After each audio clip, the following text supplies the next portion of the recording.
జై శ్రీమన్నారాయణ. శ్రీమద్భగవద్గీత 11వ అధ్యాయము విశ్వరూప సందర్శన యోగము 51వ శ్లోకము. దృష్ట్వేదం మానుషం రూపం తవ సౌమ్యం జనార్దన ఇదానీం అస్మి సంవృత్తః సచేతాః ప్రకృతిం గతః. ఓం.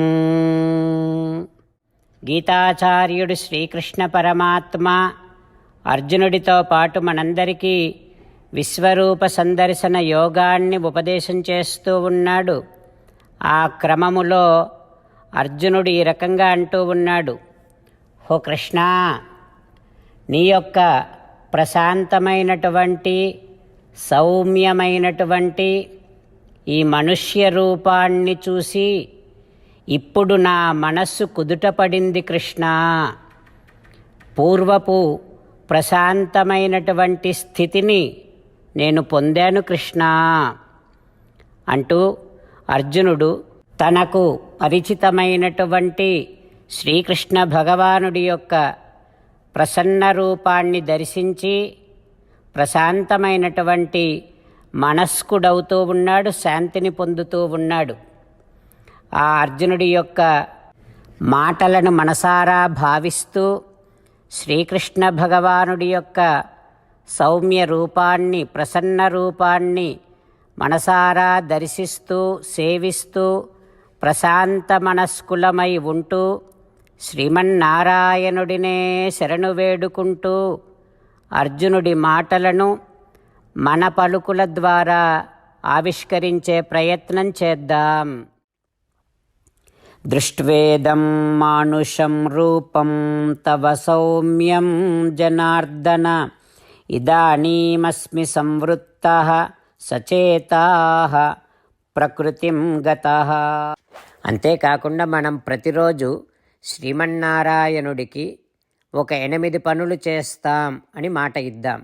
ఎందుకంటే శ్రీకృష్ణ భగవానుడు 18వ అధ్యాయములో 65 నుండి 70వ శ్లోకాల ద్వారా శ్రీమద్భగవద్గీత అంతటికీ సారభూతముగా మనకు 8 పనులు చేయమని చెప్పాడు.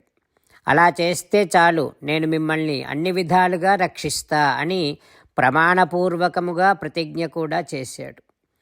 అందుకని శ్రీమద్భగవద్గీతను అంతటినీ విన్న తర్వాత అర్జునుడు కూడా చివరకు కరిష్యే వచనం తవ, కృష్ణ నువ్వు చెప్పినట్టే చేస్తా అని అన్నాడు. కనుకనే భగవానుడు అర్జునుడికి అన్ని విధాల విజయాన్ని అందించాడు.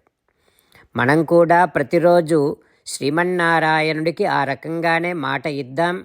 8 పనులు చేస్తాం అని మనము మాట ఇస్తే అది అష్టాక్షరీ మహామంత్ర జపము చేసినటువంటి ఫలితాన్ని మనకు ప్రతిరోజు ఇస్తుంది.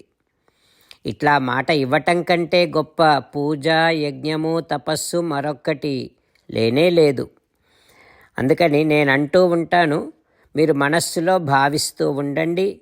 ఈ రకంగా మనము మాట ఇస్తూ ఉంటే శ్రీకృష్ణ భగవానుడి ముఖారవిందములో కలిగేటటువంటి ఆనందాన్ని మనం ప్రతిరోజు దర్శిద్దాం, ఆస్వాదిద్దాం. జై శ్రీమన్నారాయణ. హో శ్రీమన్నారాయణ, నువ్వు చెయ్యమన్నట్టే నేను నిన్నే సంతతము ధ్యానము చేస్తూ ఉంటా. హో శ్రీమన్నారాయణ, నువ్వు చెప్పినట్టే నేను నీ భక్తుడిగానే ఉంటా. హో శ్రీమన్నారాయణ, నువ్వు చెయ్యమన్నట్టే నేను నా విధులను కర్తవ్యాలను నీ సేవగా నీ తృప్తి కోసమనే సక్రమంగా నిర్వర్తిస్తూ ఉంటా. హో శ్రీమన్నారాయణ, నువ్వు చెప్పినట్టే నేను నీవాడిని అనే మహావిశ్వాసముతో నీకే నమస్కరిస్తూ ఉంటా. హో శ్రీమన్నారాయణ, మామేకం శరణం వ్రజ, నన్ను ఒక్కడిని మాత్రమే శరణు వేడుకో అని నువ్వే అన్నావు కనుక నేను నిన్ను ఒక్కడిని మాత్రమే శరణు వేడుకుంటా. ఓ శ్రీమన్నారాయణ, మా శుచః ఇక దుఃఖించకు అని నువ్వే నాకు భరోసా ఇస్తున్నావు కనుక నేను ఇక దుఃఖించను.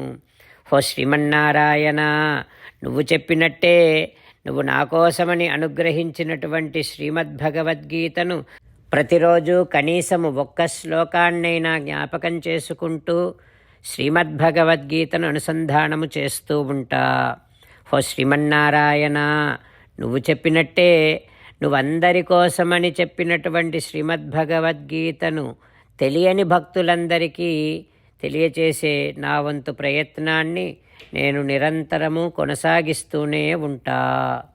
ఓ శ్రీమన్నారాయణ, నేను నువ్వు చెప్పినట్టే చేస్తా, నీకు నచ్చినట్టే ప్రవర్తిస్తా, నీకోసమే పని చేస్తూ ఉంటా. కరిష్యే వచనం తవ. జై శ్రీమన్నారాయణ. భక్తులకు ప్రత్యేకమైనటువంటి విజ్ఞాపన. మీకు అన్ని విషయాలలో వెంటనే మంచి ఫలితాలు రావాలి అనంటే ప్రతిరోజు 1 నిమిషం వెచ్చించి నారాయణాస్త్రాన్ని చదవండి. ఇక మీకు తిరిగే ఉండదు. నారాయణాస్త్రాన్ని పొందడానికి మీరేం చేయాలంటే నారాయణాస్త్రం అనే వెబ్సైట్కి వెళ్ళి మీ పేరు, మీ ఈమెయిల్ ఇస్తే మీ ఈమెయిల్కి నారాయణాస్త్రం PDF వస్తుంది. అందులో ఒక రామాయణ శ్లోకం, ఒక గీతా శ్లోకం, ఒక విష్ణునామం ఉంటాయి. ఆ మూడింటిని కలిపి నారాయణాస్త్రం అంటాం. ప్రతి ఒక్కరికి వేరువేరు శ్లోకాలను ఇస్తున్నాం. ఆ రకంగా ఎవరి శ్లోకాన్ని వారు ప్రతిరోజు తప్పనిసరిగా చదవటం వలన ప్రతిరోజు ప్రతి 24,000 భక్తులతో ఒకసారి సంపూర్ణ రామాయణ పారాయణ, 33 సార్లు శ్రీమద్భగవద్గీత పారాయణ, 24 సార్లు శ్రీ విష్ణు సహస్రనామ స్తోత్ర పారాయణ జరుగుతుంది. ప్రతి ఒక్కరికి అంతటి విశేష ఫలితము ప్రతిరోజు లభిస్తుంది. అందుకని మీరు, మీ కుటుంబ సభ్యులు అందరూ ఒక్కొక్కరు ఒక్కొక్క నారాయణాస్త్రాన్ని వెంటనే పొందండి. జై శ్రీమన్నారాయణ.